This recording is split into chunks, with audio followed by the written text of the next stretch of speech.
Okay, can you guys hear me okay? Yes. All right, okay.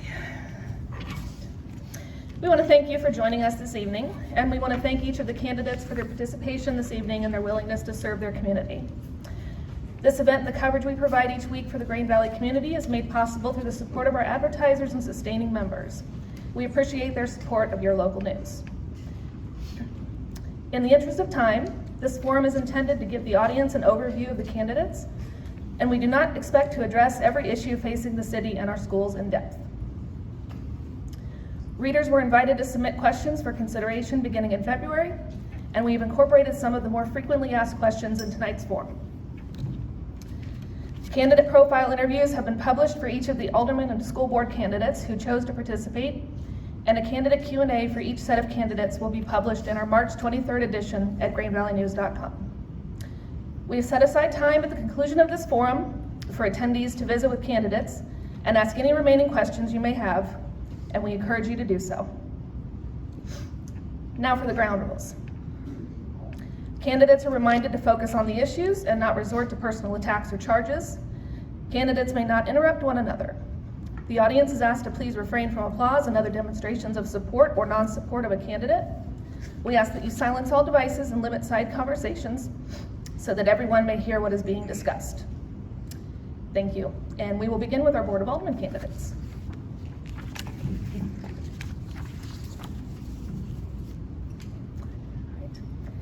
As an introduction, please talk about your past and current service, elected or volunteer in the city, and tell us why you want to serve as an alderman. Good evening, thanks for coming out tonight. It's good to see so many people show up. As far as my service to the city, I've been on the park board here in Green Valley since about 2018. I served as both vice president and president of that board for probably the last 4 years, 3.5, 4 years. I've been very interested in the parks and trail system that we have here in town. That's kind of my passion with one park board. I think we've made a lot of good strides in that area, and a lot of what I hear from people when I go out and talk is the connectivity between north and south and the ability to get where they want to go. Also along with sidewalks, so there's just a trail is an 8-foot path, the sidewalk would be a 4-foot path. And then also more green space to the north of I-70. Kind of my passion, that's what I hope to bring to the board, coming from the park board, and also I'm excited to hopefully work with the park board moving forward as the liaison if I get that opportunity.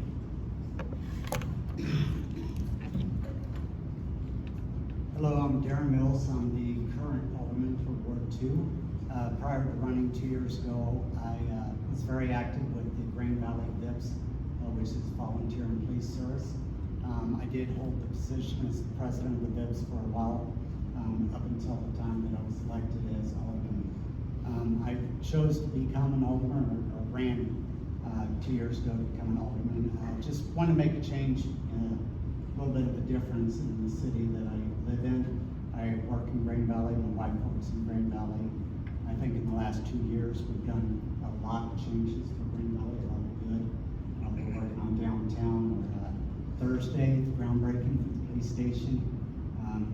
That's a big push that we did. Looking forward to the new police station. I definitely want to see that out in the next 2 years. Looking down the road to possibly bring back the community center and relocating that to City Hall. There's a lot of things, improving sidewalks and streets that we hear all the time, especially in Ward 2, which is the downtown area that needs a lot of attention. So looking forward to the next 2 years. Hello, Tom Cleveland. I'm alderman in Ward 1, running for re-election. I've been an alderman now for 4 years, so I'm seeking a third term. But I lived here in Ward 1 for 17 years, and volunteer once a month for the Green Valley Assistance Council. And I just want to continue to see our city prosper and be a great city for our, to raise a family in. So. Before we go to the next question, I did want to mention, I forgot to apologize for not mentioning earlier that Chuck Johnston is not able to join us this evening. He's recently had surgery and is at home recovering, so did want to mention that. Next question. What is one thing you believe the city is doing particularly well at the moment, and what is one issue you feel is not being adequately addressed? So the one thing that I think the city's doing real well is, we've sent out a lot of surveys on what residents want as far as downtown and change. We received a lot of the surveys back. You guys are asking for additional lighting, additional entertainment down on Main Street, family style restaurants. I think a lot has been asked on revitalization of downtown, which is a big push.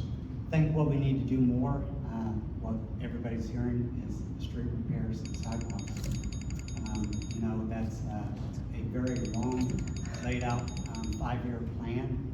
We do have that published on like what divisions are going to get their overlays.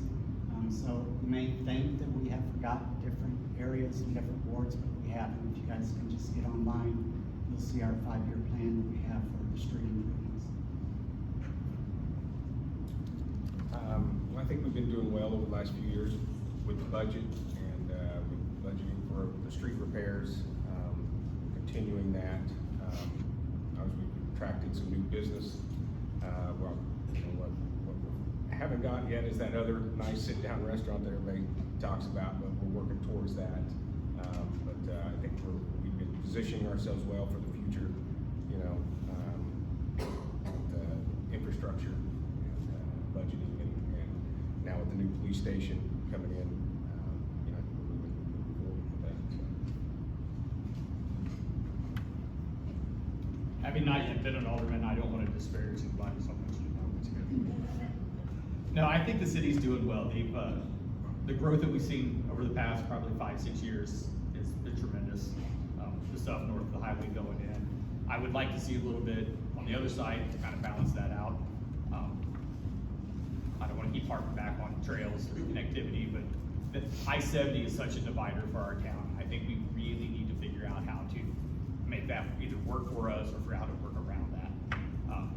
I know the new interchange or whatever's going in there, we'll see what that looks like. I'm sure we're not gonna like it for the next year or so, but hopefully it'll be better after that. As far as, just as a person on the street, not being an alderman, I don't know, I haven't been privy to the budget conversations, but I would agree that from my research that I've done, the budget has been handled well. I know with the master plan stuff that's going on now for both parks and the city, the firm that we brought in to do their, I'm on that steering committee, so when I say I'm speaking as that steering committee, not the board. Bringing in that firm has done a lot to open my eyes to what's needed in this city as far as zoning and planning, land use, that sort of thing. And also our growth abilities to the north and south of town. We're kind of landlocked east and west, but north and south, we have some opportunities there. So I'd like to see that, us really kind of grab hold of that plan and dig in and get that done.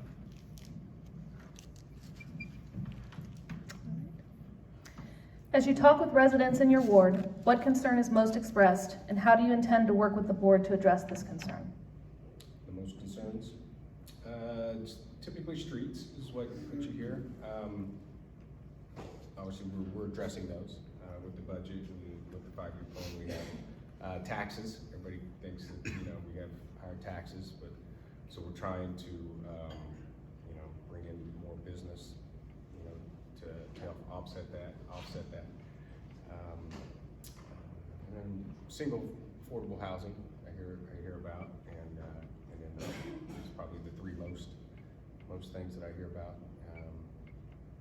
So we're addressing those with, bringing in other businesses, trying to attract other businesses, and bringing in some apartments, those things. But we still need to look at trying to get more single-family homes, and so we're working towards that.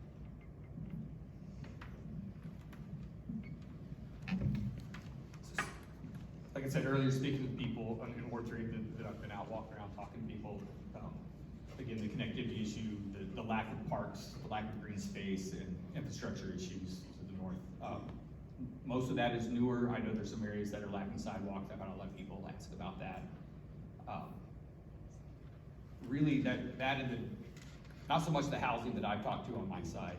I think it's kind of established out there. There's a lot of single-family housing already. There's not much concern as as far as multifamily or multi-unit. I know there's a lot of multifamily going up in Woodbury there. But no, I think really just infrastructure and sidewalk, and as Darren said earlier, the overlays are in place. I've seen the plans for those, so I know that's coming. So I don't think that the concerns are gonna be unmet. So, sound like broken record here, the streets, but I'm gonna go a different direction. I know somebody that's here tonight will appreciate this. Ward 2, police presence. We've had somebody ask several times if they'd like to have the police more involved out there.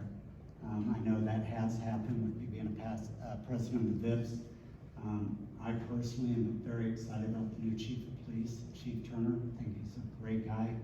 I think the city is really going to see a change in our police department. They've always done a good job. The police are in the process of hiring more. There has been more officers hired. They have our support. They always have had our support.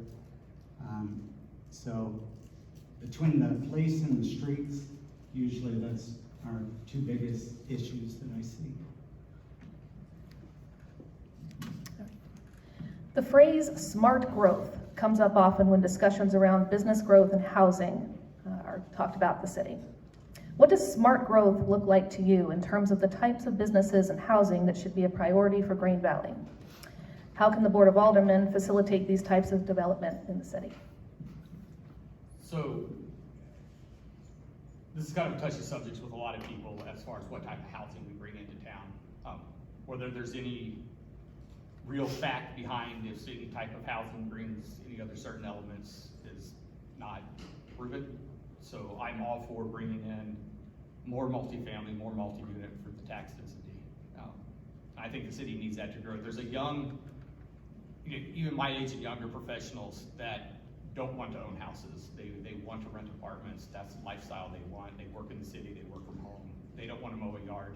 They don't want to deal with maintenance on a house. We need to provide that and get that money into town, that tax revenue into town. Along with that, I would say what the city needs to do or is doing is exactly what they're doing. That housing's going in. The study that's being done now to figure out the master plan and how we're going to grow in the future is being done. It's covering all of that. Being on that steering committee has been real eye-opening for me on what those things mean for the city. As far as businesses, you bring the people, the businesses will come.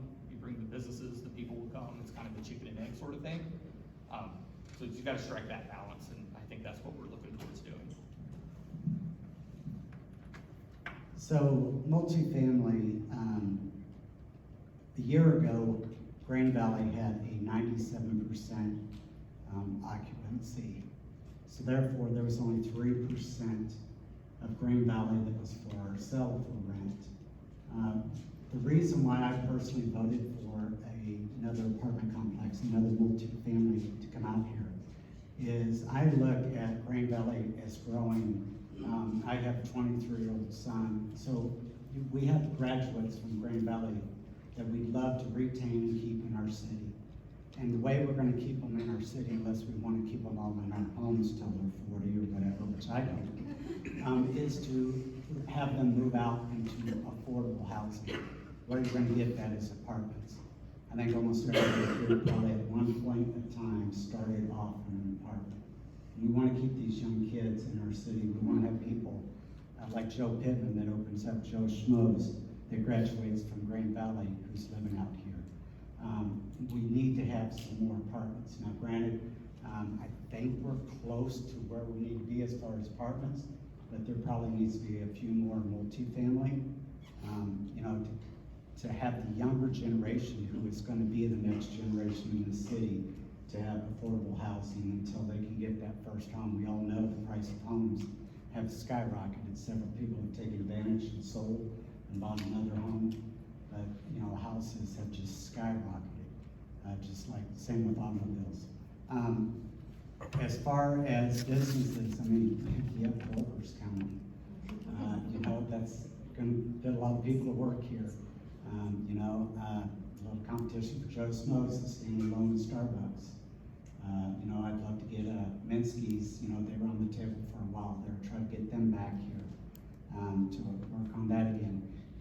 also like to get some other production type companies.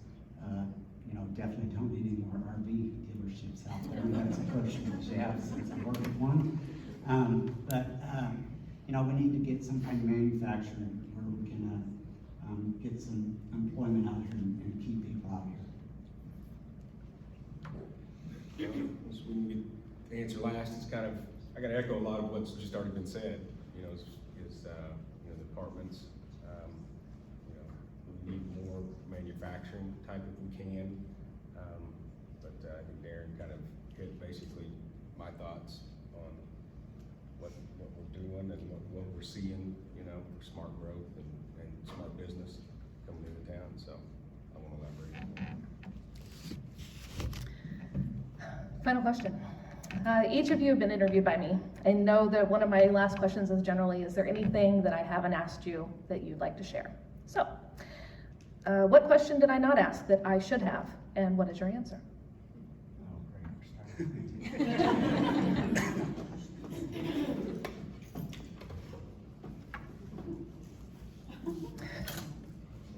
I don't know. You could say I did my job very well and no more questions. No, you probed quite a bit, especially the next 5 questions I got to email you tomorrow on. I really, at this moment, it's caught me off guard. I can't think of something. Very active. I mean, besides the VIPs, I'm very passionate about the police department, which I've expressed several times. Also very active in the church, at First Baptist Grand Valley. I work with the kids on Wednesday nights, so I'm very active with the children. So, you know, that's just a passion of mine in Christ. You've done a very good job. So, I guess the biggest thing, you know, in the next 5 years is, you know, long-term. You know, we always try to position ourselves for long-term, you know, just not today and tomorrow, but 5 years, 10 years from now, you know, the city, obviously, as we know, it's going to continue to grow, whether it be business or people, but we're going to need new, you know, city facilities, you know, before long. City Hall, community center, you know, for people to come, you know, it's outdated, it's too small. Community center, same with our City Hall. Now, obviously, we've got a new police station going in, we're all excited about, and which was very, very needed, so, but I'd say other than that. If I wasn't at the front of the room being watched, I would look at my phone and see how I answered that last time I talked. No, you nailed it. I think that might have been how I answered it last time, to be honest with you. I don't remember. Okay, I like that answer. We can do that. Not really in closing, I just want to say that, you know, I appreciate the opportunity to do this for the city and to be in this position. I'm fortunate that I'm running unopposed, so I don't have the added stress of having to hash this out. But I look forward to serving the city and doing the best that I can for them. And you know, you've asked, you know, what can we do or what can the board do? But I'll turn that around and say, what can the people do? And what the people can do is what you're doing right now, is be involved. Come to the meetings, come to the park board meetings, come to the alderman meetings, go to planning and zoning meetings, the workshops that we're having. The last workshop, the turnout wasn't that great. It was kind of disappointed because I kind of wanted to see what people want, because you don't want us making the decisions for you. You really need to come tell us what you want, because that's how we work. That's how this process is supposed to work. So in closing, that would be is what can the people do for the board? Thank you, gentlemen. We will take a short. Please tell us about your connections to Green Valley Schools as parents, staff, volunteers, and what does being a supporter of public education mean to you? Good evening, my name is Michael Hackett. I've been a graduate of Green Valley. I have served the school board previously for 18 years. I have been part of this community since the mid-90s. And I've got 2 kids that have come through the school district. And public education is important because it is the engine that drives our community and it drives our economy, quite frankly. Because every student that comes out of our educational system is going to be a productive citizen. That is our goal, and that is what we as a community need to focus on doing. Hello, my name is Sarah Swartz. The connections that I have to Green Valley is I'm a 2002 alum, so I went to Green Valley High School and graduated from here. I'm super proud of that. I have lived in Green Valley. I've only owned my homes in Green Valley, and am proud to raise my family here. I met my husband at Green Valley High Schools.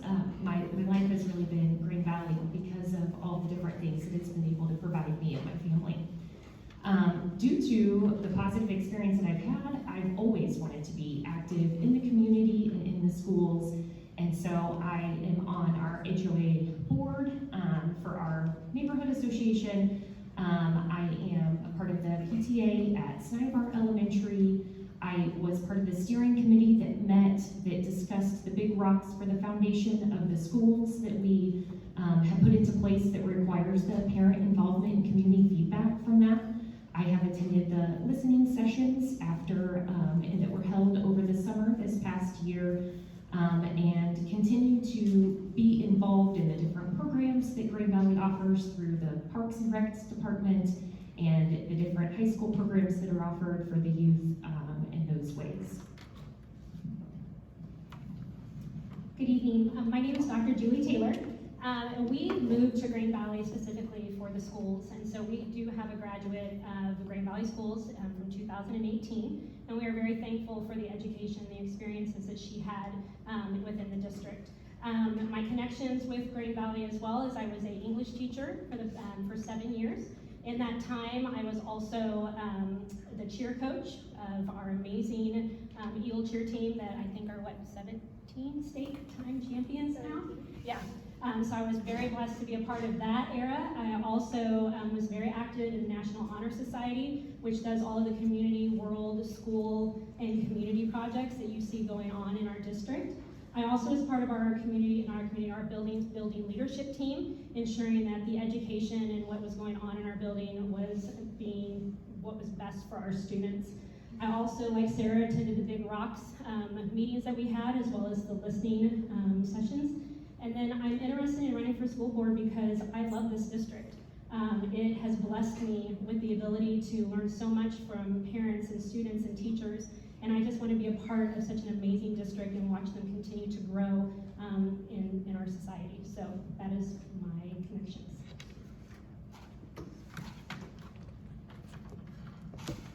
My name is Jan Redding. I've been around for a long time, as you all can tell with my gray hair. We moved here in 1977, built our home out on Truman Road. We have 5 acres, 50 trees. The squirrels love me, and I love to mow. Everybody here that probably knows that I love to mow. But I became a part of the school district, number one, because my son was a diabetic, and so, and he played basketball, and of course I was always there with lunch every time, he had to go off the court. But then I decided, what else could I do and to still be a part of Green Valley School District? And they mentioned, how about being a volunteer coordinator? And I said, that means, well, we need people to come in and help us with some of our classes and some of the other things that we do. And so I sent out notices to everybody that I knew in the churches and all my neighbors. And somebody said, well, what are you planning on doing? And I said, well, I'm going to be a volunteer at the libraries. So I started at Matthews. And I had more fun over there than the Barrel of Monkeys. Because she told me once, she said, could you possibly I can't think what she called it, but anyhow, would I read to some of the children? And so I said, well, I'd love to do that. So I got some book and started reading to them, and the little guy said, ma'am, could I call you Grammy Jan? And I said, yes, if that makes you happy. So then I became a volunteer reader at a lot of the schools and started doing that. Then I was part of a couple of the committees throughout. Anybody that asked me, that's what I wanted to do. But then I decided that maybe when my son graduated, that there's something else that I could possibly do. And so I've been on the board now for 24 years, and I've loved every minute of it. I love education. I love to just to look out and see how all of our kids are learning so much. But I'm also getting so frustrated because there's so much more that we can do with our teachers if we could just pay more money to our teachers. That's one of the things that we're trying to work on. So I'm just like I say, I'm part of Green Valley from the top down. I have 3 granddaughters, and I started in on them, and I said, okay, you're gonna do the same thing that your dad did. For every A that you make, I will give $10 to the school district, to our education foundation. And Matt was a straight A student, so they make a little bit of money there. And I told the granddaughters, all three of my granddaughters also made straight A's. So our education foundation got A's for got $1 or $10. I don't know how much I paid, but I paid a ton. Because it was so important to me. And you know, it's made a difference, because now that they're getting ready to graduate from college. And they said, Grammy, we're gonna do the same thing. We're gonna try to help our schools when we get out as well, so. Okay, well, I can't compete with that. So, my name is Tisha Humfeld. I moved to the district about 20 years ago. My kids were at the time 4 and 2, and I wanted a better education system for them to go to school here. I think Green Valley school systems are one of the top in our state. I've been on the board for 9 years now. When I first came to Green Valley, I volunteered for the Lions Club. We no longer have that, but for a few years I was on the Lions Club. Then I decided to join and run for the board. Been secretary, vice president for the last 5 years, I think. I just really, really believe in the education system that we have. I want it to progress in a positive way. And I think that, I just think that we have a great system here, and I want to continue it. Lance Pollard here.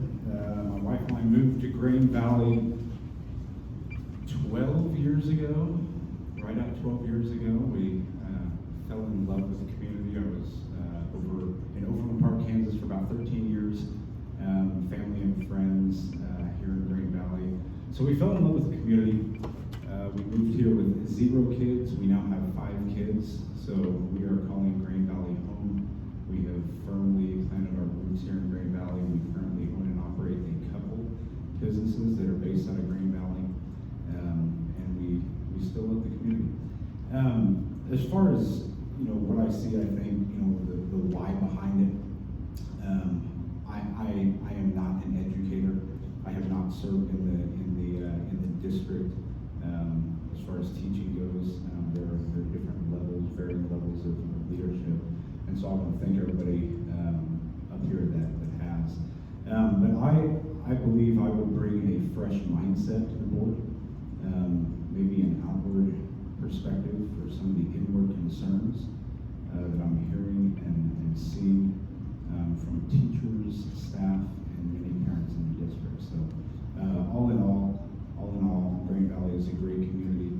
We have great schools, we have safe schools, we have great educators, and this is a way that I can give back to my community. All right. On the topic of teacher pay, there seems to be overwhelming agreement among candidates that the district should increase pay for teachers, administrators, and staff to stay competitive and address staff retention.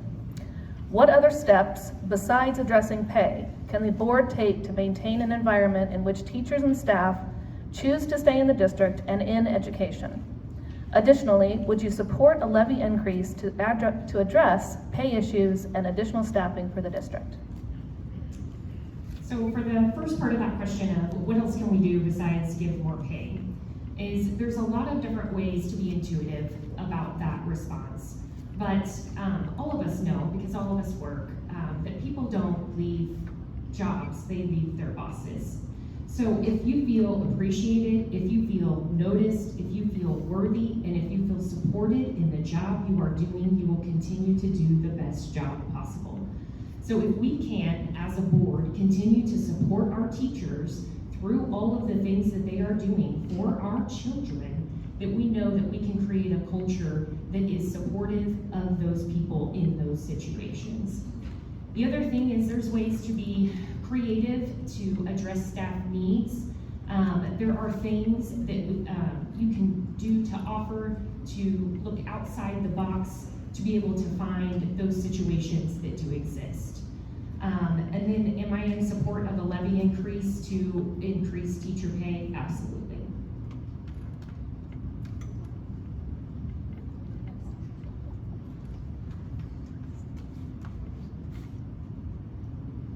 So I believe that other than pay, because I think that we've emphasized that that is a serious thought that we need to be thinking about with our teachers right now. I think that we need to also think about how do we support our teachers in the classroom. Currently, our sub rates are very low, and so our teachers are having to use their plan time that is crucial for making sure that they're preparing for the education of our students, as well as being able to grade, meet, etc. That's being put off on them, that they're losing that plan time that is so detrimental. I also think that it's very important for the staff, whether it's the board or a boss or another teacher or a parent, to listen. When a staff member or a teacher comes to the table with a concern, they're not just there because they feel like talking about it. It is because it is something that they are seeing and experiencing as a part of their life in that school system. And so I think that being able to listen and hear our staff and our teachers is very important in retaining that staff and ensuring that we are keeping the qualified and excellent teachers that we currently have, since we are not talking about pay. As for a levy, I think that the levy is crucial for the growth of Green Valley School District. Currently, as we noticed in a school board meeting a couple of months ago, we are right in the middle when it comes to the teacher pay for our local districts. But when it comes to our support staff, we're in the very bottom. And so we're having a hard time filling positions that are desperately needed to be able to continue to run the schools in which the way that they have been run, that have put Green Valley right at the top of everyone's list. And as we have grown, we need to grow with that. And so yes, I do support a levy. Well, I absolutely support a levy. And, you know, where would we be without our teachers? Let's just think about this for a minute. Teachers to me, are just as important as any other profession that there might be. In fact, I think probably they're more important than that. Because our youngsters need the very best education they can get. And our teachers are the best in Green Valley that we have. I get saddened and sometimes I even shed a tear when I see on our board packet that some of the teachers have already retired or left the district.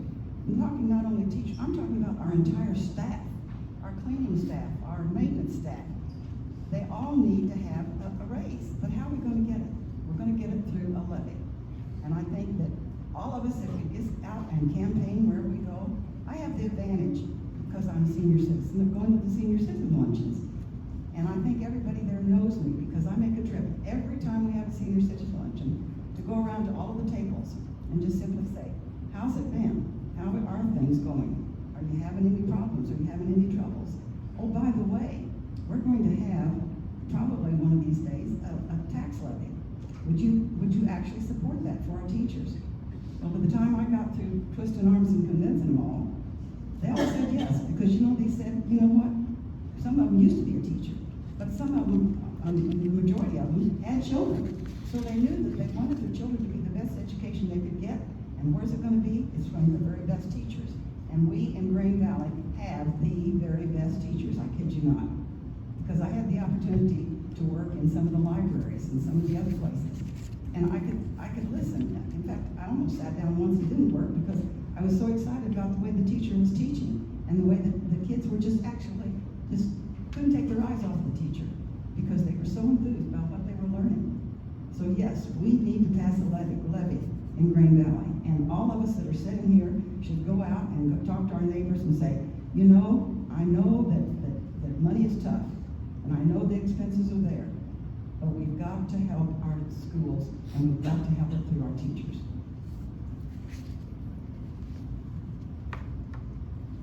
So here's how I believe what we need to do. We own rental property in Green Valley, and we do not want to pay higher taxes. I can tell you, we pay a ton of taxes for this city. However, I am also a realtor, so I know how important it is for our property values to stay. in support of a levy, even though that will raise our taxes, because we have to do something to keep our quality teachers here. It went back and forth, on what else we could possibly do. There's not really much else we can do. Our support staff, we don't have the funds for them to raise their pay. We don't have the funds to raise their salaries. We have great teachers that we need to keep here. And out of the 13 surrounding districts, Green Valley has the lowest tax levy right now. So we're well below, have for a long time, and we need to kind of compensate for that to keep our teachers. There are a lot of teachers, last year, the year before, either last year or the year before, we had 11% turnover rate in our teachers, and there were some really great teachers that left our district because of pay, and you can't really blame them for that. I hear, some other teachers down here saying that they just need the support. It makes me sad because I thought or think that we support them very well. However, it's also nice to hear things that maybe we're not aware of being a board member. There's certain things that you don't get told unless you know somebody in the district that actually Facebook messages you or private messages you, and then you realize there's a problem. So it makes me sad to think that some of our teachers don't feel supported, because they definitely are, at least at the board level. So I guess we're gonna have to work on that. My goal certainly would be to, I'll say, continue making the Green Valley School District a destination district. We are high up in the rankings in Missouri, and to reiterate some of the other candidates' point, pay. I've spoken to many teachers over the last few months, and it blows my mind how many years they've been here, how many hours it takes to serve the community, to teach and train and educate our kids, and still have to go home and have a second and third job to pay their bills. In my mind, that is unacceptable. We have to do better, and we have to do better now. My wife is here, and I don't know the exact number, but we paid roughly $500,000, $600,000 in taxes last year. That's a lot of money, but I would gladly pay more taxes to support pay increases for teachers and staff. What Tisha was saying is also true, that there are many teachers and staff and parents, but this is kind of on the teacher subject, that they feel like their concerns have fallen on deaf ears, whether it makes it to the administration and it stops there, or how high up the ladder, so to speak. And those concerns, I feel like a lot of them need to be board level discussions to work through some of those situations, be it the culture, the pay, the community of the school, the direction of the district, the direction of these kiddos. So that's my take on it.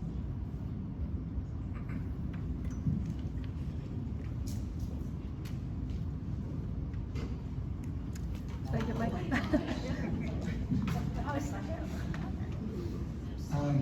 So I could sit up here and say I support a levy, but the honest truth is, do you support a levy? Because the community has to support it to make it happen. We can sit up here all day and say, yes, we should have a higher levy and a little more taxes, but until the community decides that's what we need, it's not gonna happen. And so the community has to come to the understanding and the belief that the school district needs more money to pay people, to pay staff, to keep our teachers where they are, because they're good quality teachers and they are doing a great job. Now, back to the first half of the question, which was, what can we do to help teachers besides money? And really, I think one of the things, it's kind of a cyclical thing, we need to get back to empowering our administration and at the lowest levels to pay attention to the small stuff that teachers need or want or can make the quality of their lives and education a little better, so that they, in turn, can make that quality of life for our children a little better. Because when we take care of our employees, in whatever fashion that is, then they will be able to take care of their customers, who are our children, and by extension, us as a community.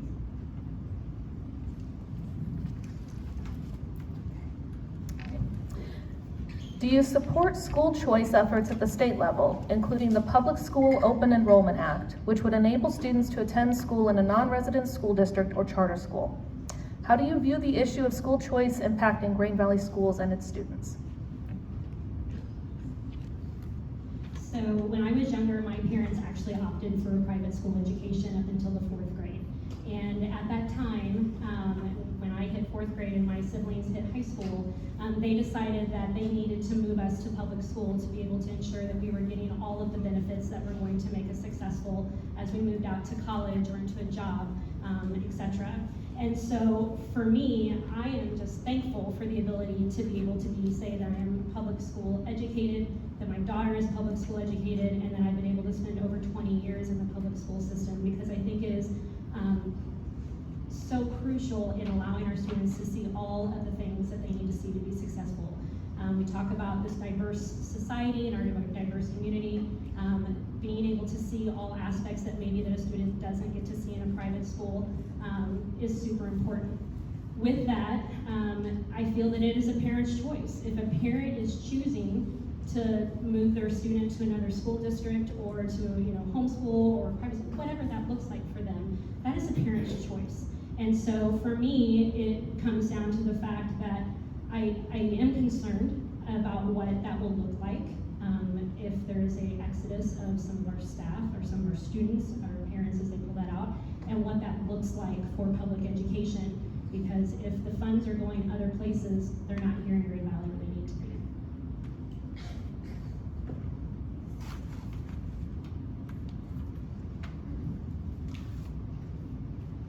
My thought is, if children move from another district and come to Green Valley, they need to bring the money with them. There's just too many places that think that, well, I really don't know how to explain it. I think the teacher, and I think you have the right answer completely, so I'm just going to say ditto, ditto, ditto. Funding is such an important thing, but I don't think so many people really realize how much it costs to educate a child.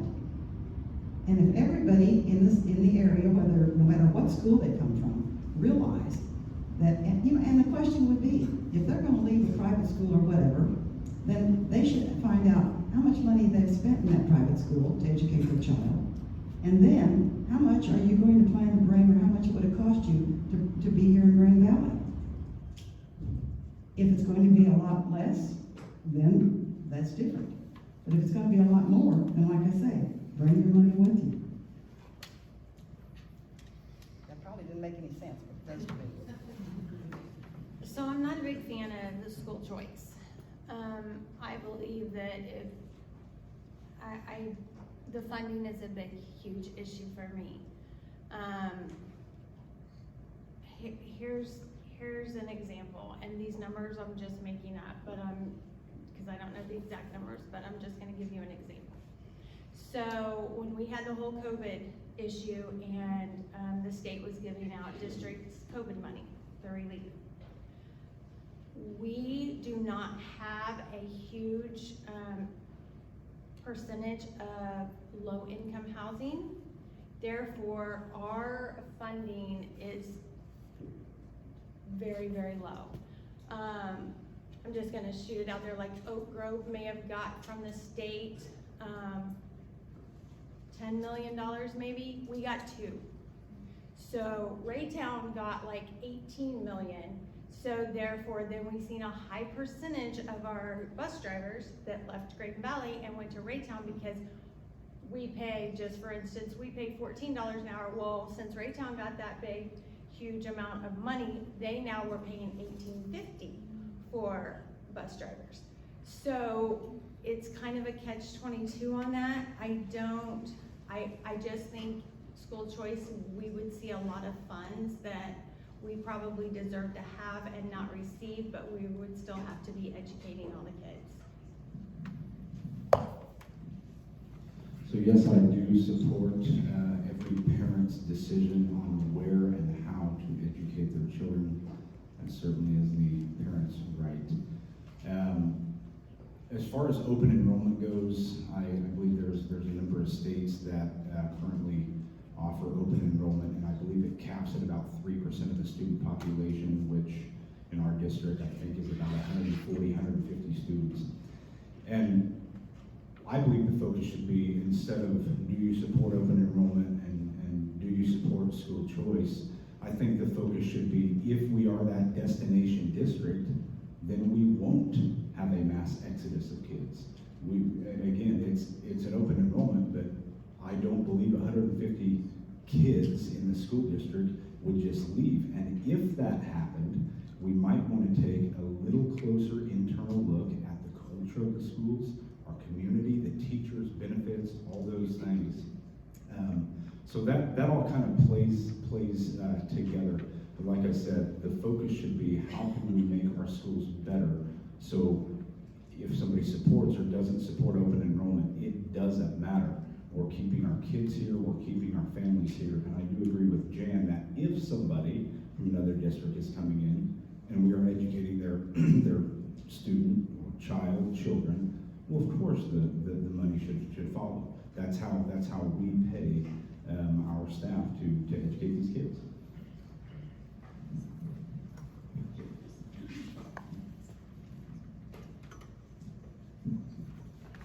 Okay, so I am not a fan of school choice and open enrollment, and here's why.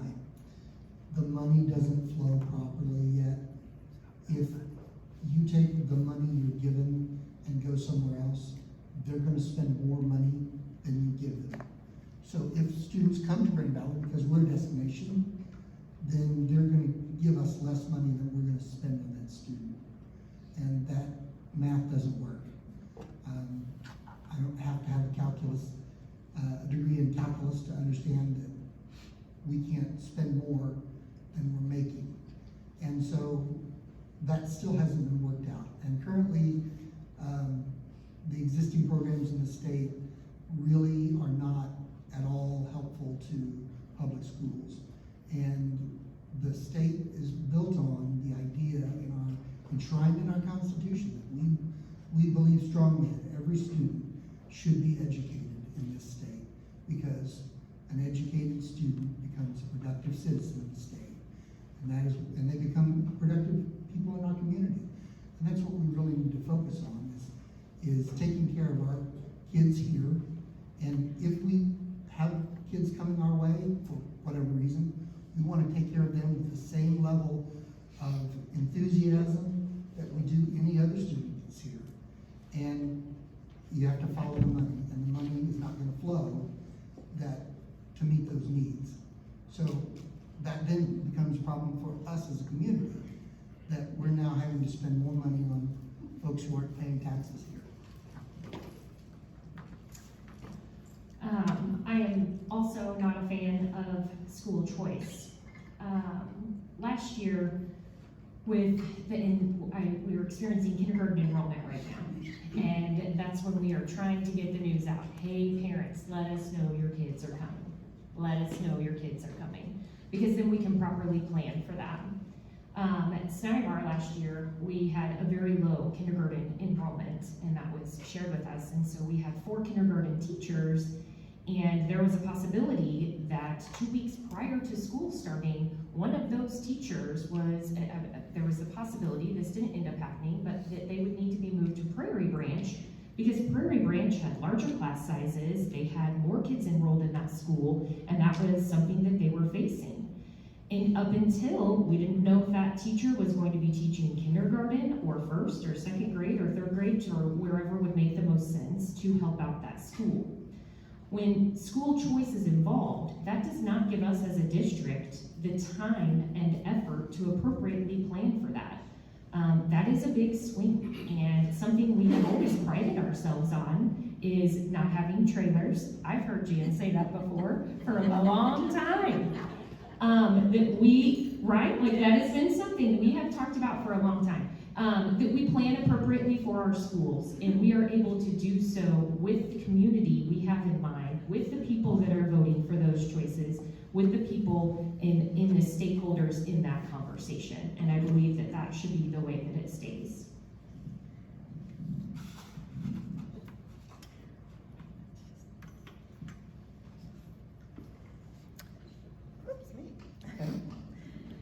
The issue of keeping controversial topics or literature out of school curriculum and libraries has been an issue of discussion in this campaign and at school board meetings both in Green Valley and in neighboring communities.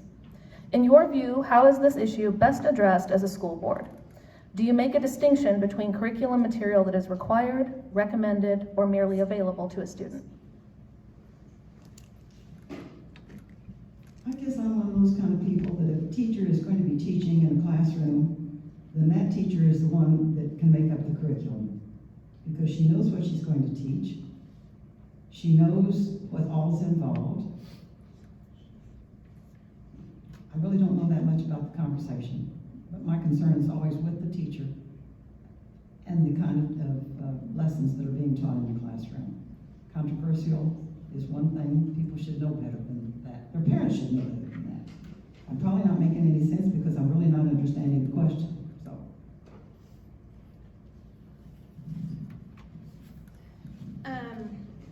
So controversial, I am totally against in the classroom. I think sometimes the schools and the teachers overstep their bounds, and a lot of things need to be referred back to the parents. It's their decision. When it comes to education, we all know that there's been a lot of discussion lately about certain things being discussed in classrooms, teachers doing more counseling, books that some of us were not aware that were in our district. My issue with that is, as a board member, my feeling is any books that are controversial should have been brought to the attention of the board. And we, as a group, should have made that decision. Some of the books that I've heard about that were in our district, as a parent and a school board member, should have never been in our district. And I just think there's a lot of not only controversial issues, but a lot of politics that are done in our district that the politics need to stay out of our schools. Kids have enough to deal with as it is, and on either side, it doesn't matter to me what side you're on, it needs to be discussed at home or discussed outside of schools, not in schools. Yes, I'm really familiar with this topic. If some of you follow me on Facebook, the old saying goes, a text is easily misunderstood. And so I'm glad that maybe I have a chance to clarify maybe some of the assumptions. So I have talked to many parents and teachers, current teachers in the district. And I just want to give you just a couple for time's sake, just a couple of examples of situations that are happening within the classroom. They've been taken to the administration by the teacher or the parent. And like I said earlier, they've fallen on deaf ears. And as you just heard, a couple of the current board members say they didn't even know these things were in there because they were not made aware of them. We currently have teachers in the district encouraging young children to have an open mind about their sexuality and what gender pronoun they want to be referred to. Encouraging. This is not meeting the kids where they're at. This is encouraging a lifestyle.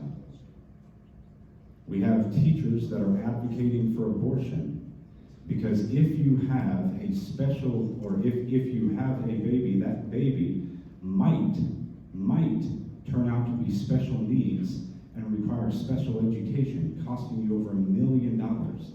But yet we have special education teachers in the district that have devoted their career and their lives to helping special education kids. I have a special education cousin. He's 38 years old. He's deaf, blind, never walked a day in his life. My aunt and uncle grind up his food every single day, and I'm glad that they chose life. I published a little list of, 80, 90 books, somewhere around there. And everybody's like, oh, you're a book banner, you're a book banner. I'm not a book banner. I never said I wanted to ban every single book on the list. What I said was, after some of these books were discovered, why wasn't there an oversight committee created to protect our kids? Every book, all content should be reviewed, some may be removed, or per our current school policy, retained with restriction. Are they age appropriate for 10-year-olds? Some of them, no. For an 18-year-old, okay. A 16-year-old, yeah, maybe. But again, what does it benefit? What does it benefit that child, that 10-year-old, 8-year-old, 11-year-old child? What does it benefit to have these types of materials in our district? Furthermore, what does it benefit the adult to impart sexually explicit and pornographic content on kids?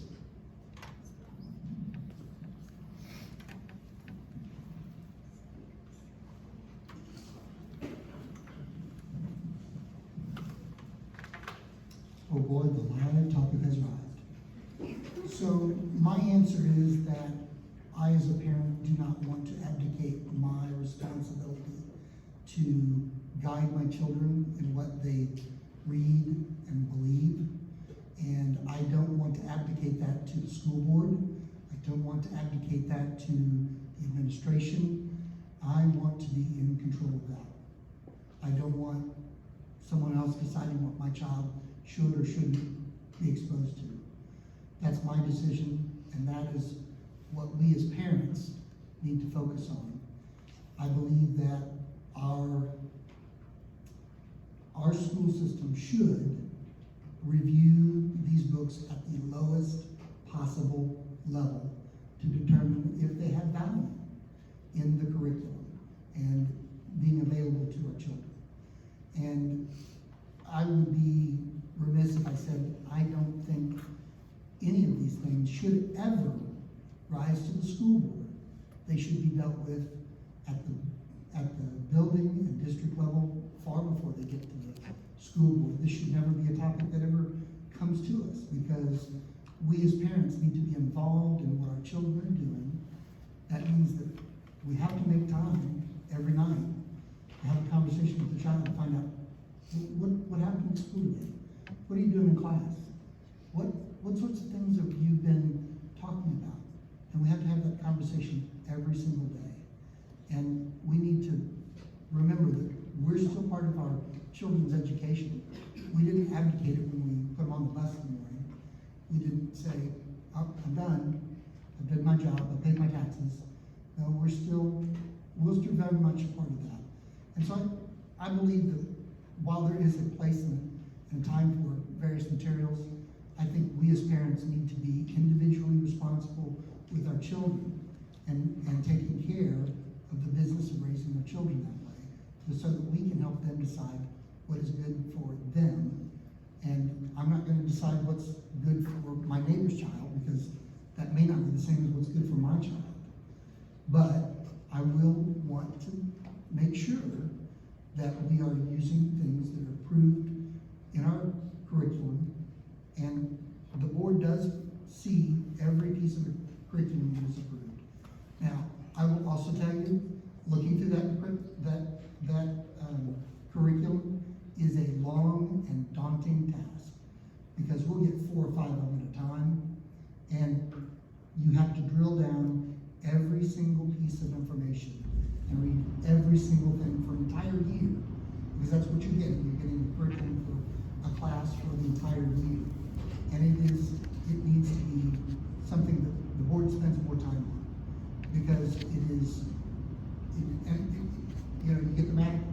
stuff. And if you're not the math person, it is dry content. And if you're not into the content, it is difficult to follow. But we need to spend more time looking at that stuff because we ultimately will. With controversial topics in school, that our current climate as a society as a whole has become very divisive, and this side or that side. And I think that everyone wants what's best for kids. Teachers want what's best for kids. We send them to our schools because we believe in our teachers and we support them in those decisions, and we support the school and the administration on how those decisions are made. I do think parents should be involved in that process. We had a survey that went out to our school district parents, and the school board discussed a couple meetings ago about how low the turnout was on the amount of parents that filled out the survey. So we need to know what parents are or aren't doing, or are involved in or not involved in, because we should involve them in that choice, because the parents should be choosing for their own child. They should not be choosing for everyone else's child. So parents need to be involved. We need to be part of that process. They need to ultimately be the decision maker for their child to then support them how they see best through those decisions in school.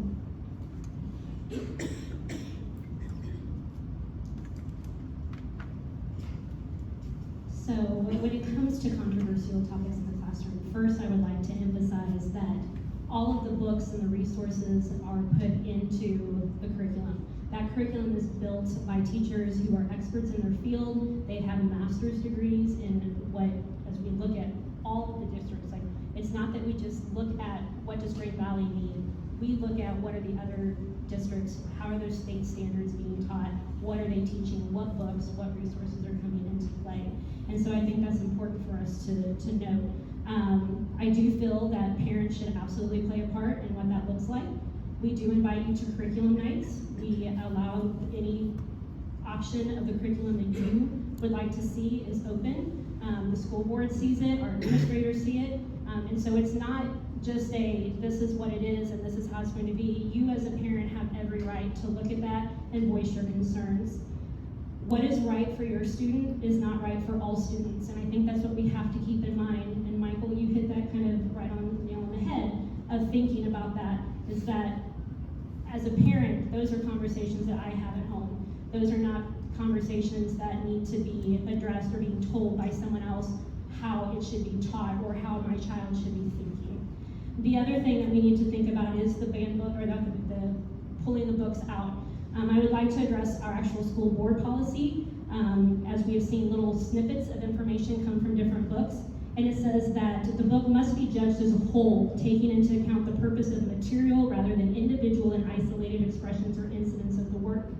And as the new Missouri Section 573.55.31 bill is coming through, there is also very specific language about what books can and cannot be taken out of our libraries. And so we as a school board have to follow state law. That is the first step. Okay, we don't get to make the law. State deems where we go. It is the roadmap.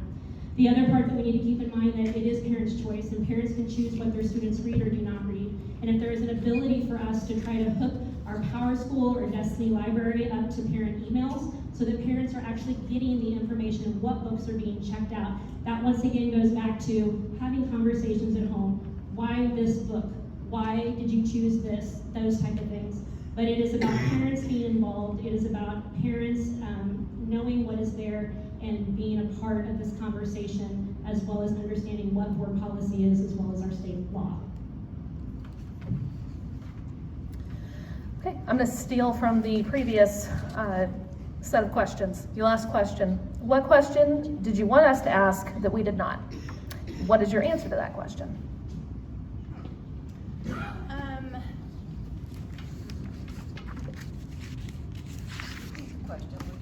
Sure.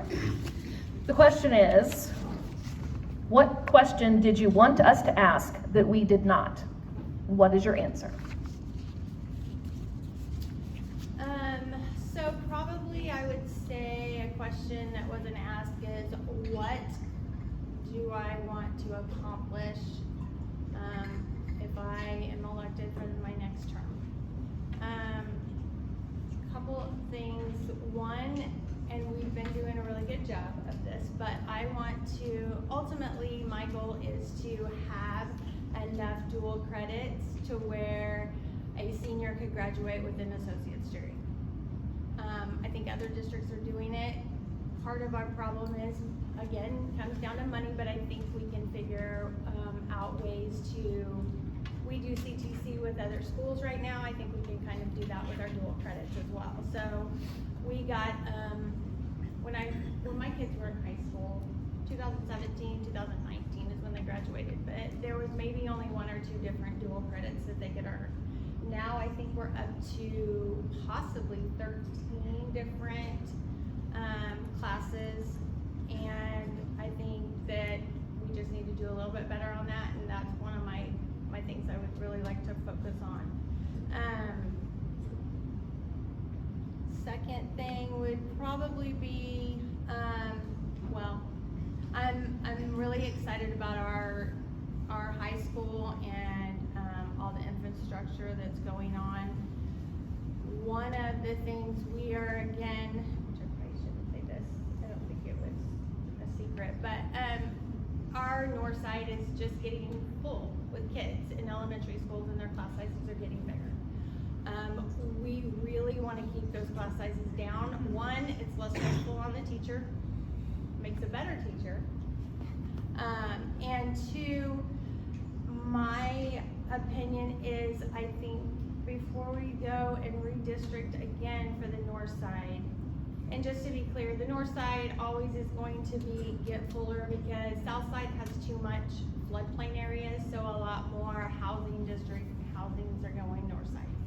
So south side doesn't grow as fast. I believe if we let our parents kind of choose what schools they want to go to in Grand Valley, I think that would help, especially if they say I'm on north side and I decide I want my kid to go to Stony Point. If I'm the one doing the transportation, I don't see where, as a district, that should be an issue. Blue Springs does it. They just allow so many to make sure class sizes still stay low. So I'm in huge favor of that, and that's one of the things I'm going to push before we try and redistrict the Matthews and the Bird Branch again. I think you did a pretty good job of covering questions, Corey. I'll just say this, that if elected, I will fight for your kids as hard as I fight for my own.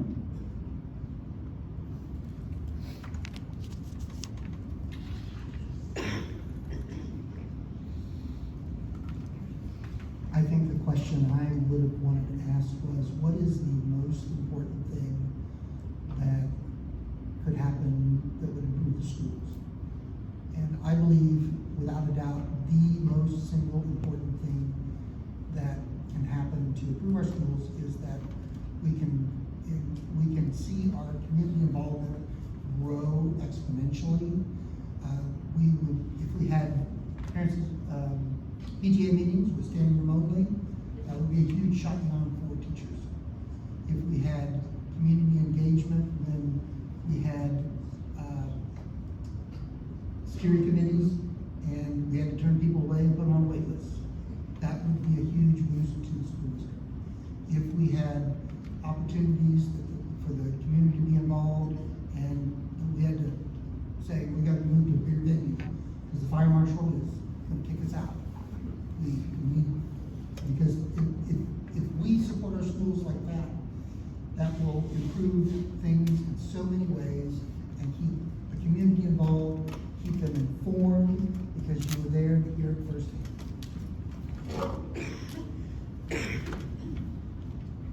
A question that I maybe didn't think was addressed is maybe mental health concerns and how those are addressed in our schools.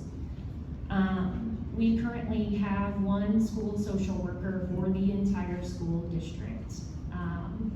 And that, the purpose of a school social worker is really to bridge that gap between school and families.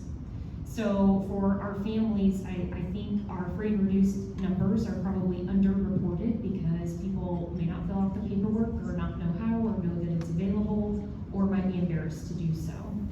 If we have everyone that qualifies for free and reduced lunch, there's so many other benefits that they can get from that. Our AP testing fees are drastically reduced. You can get free ACT waivers for tests for each student, junior and senior year, that would be available to them if those resources were properly utilized. If we had social workers properly working with all of our families to access all of the resources that we have, our families could be sending us better or more equipped students that we can help meet those needs. Because in addition to that, we know that when we are safe and when our needs are met, that then we can actually learn. But if we are worried about where the next meal is going to come from or whether or not we're going to have water at home, those things in the classroom become very secondary.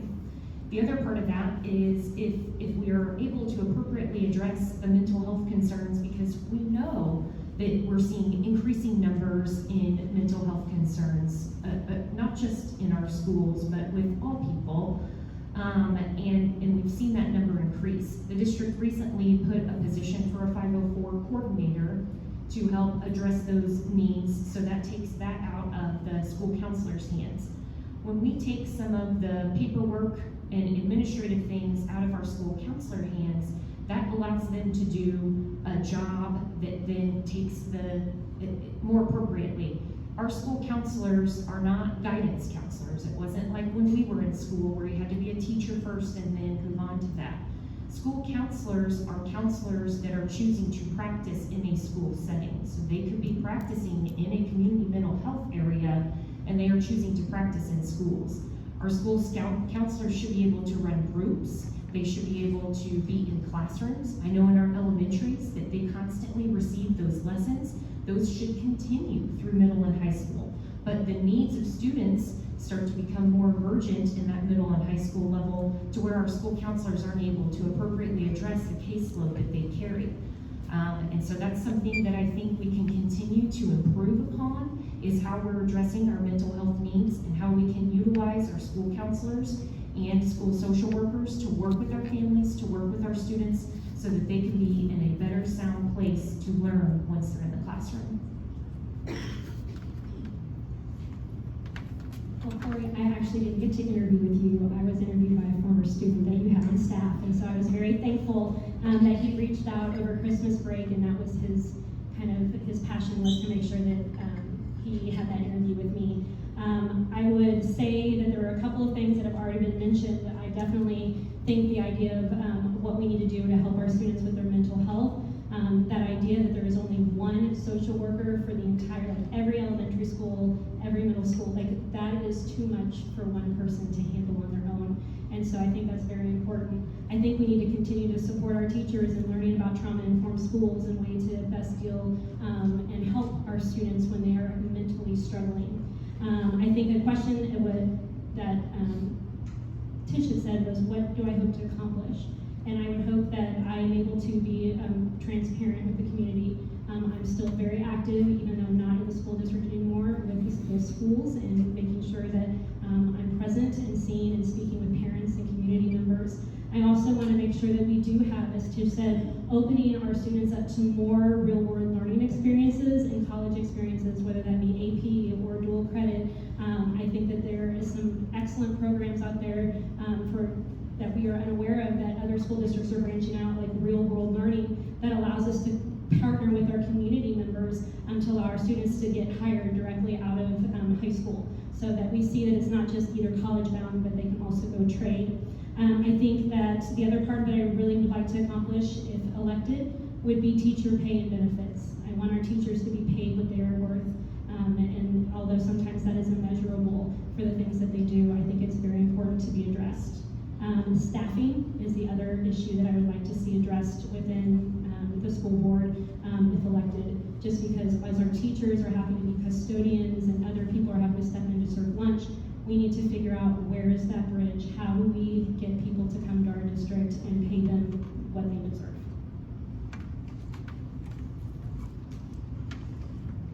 You know, it's interesting to hear from Sarah and Julie, to hear their points of view. Another point of view that I think the board would like to have would be all of those people who attend our regular school board meetings. If they have thoughts along these same lines, they have some things that they want to bring forth and have never addressed that. I'll stay as long at the school board that night as you want, but I'd rather have you come and tell me these things. Tell all of us so that we can all get together and know exactly what's going to be on the agenda the next time. What have we missed from doing? What can we do? But we need to hear from you all. And I know there's a number, I'm looking around and I can see some of the people that I know that have been to our school board meetings on a frequent basis. And we appreciate that because you, number one, have had children already. You've raised your children, they've been in the Green Valley School District. And now you have grandchildren that are beginning to come up, and you're beginning to hear this as well. We don't hear those things. My son lives in Texas, so I don't get to hear any of these things. But I think it's important that if you have, in other words, we don't bring an agenda to the table ourselves. We want you, if you have an agenda, or you have a concern, or you have a thought that you would like to express, bring it to any of us. I'll stay at the school board, and I know the rest of us would as well. Because if we leave you, then it means you're just saying we don't care. We do care. Because number one, the one concern that I have, and every time I think about it, it makes me mad. But the thing that really bothers me is the salary for our staff and our teachers. There have been times when I've been working in the library that I can actually see one of the teachers go to her purse and get money out because one of the little guys didn't have enough money for lunch. That's happened a number of times. Our teachers dig into their pockets on the salary that they get to help any student or anybody that comes and needs the help. So if we don't give the proper salaries and show them all how much we really, really do appreciate them, then at what point are they just going to say, you know what, Raytown makes a lot more money than we do. Oak Grove might make, in fact, we're kind of low on the totem pole as far as salaries are concerned. But I think it's important that we hear from John Q. Public, because you all are addressing things that maybe we haven't even thought about. So think about that as well. Well, let's see. I'm at the Senior Citizen Luncheon an awful lot. Green Valley Assistance Council, Focus for Green Valley, where we buy shoes and glasses for the children. I'm willing to hear all of that, because I might have, in those particular funds, particularly like with our Focus Fund, we bought 67 pairs of shoes last Sunday for children who were practically threadbare. Then the other day we got a call from 2 students, parents whose children need glasses. We are taking them to Blue Ridge Optical and getting them brand new glasses. They're not having to pay a dime. That's where we are spending our money. And at the Senior Citizen Luncheons, we put out what's called Change for Children baskets. And I ask all of the people that come in, okay, you guys, I don't care what you've got in your pocket, put it in my little Change for Children basket. And then the next week I announce and tell them what they paid. And it's gotten so, it used to be just pennies. Now it's up to $100, $200, $300 at the Senior Citizen Luncheon. And that way then we know we've got money to buy emergency clothes for the emergency clothes closets. Lice kits, which we purchased. There's so many things that we can do, but we can't do it if we don't know about it. Thank you again to each of the candidates for joining us this evening, and thank you to everyone for attending this evening's forum. We invite you to stay and visit with the candidates and ask any remaining questions you may have.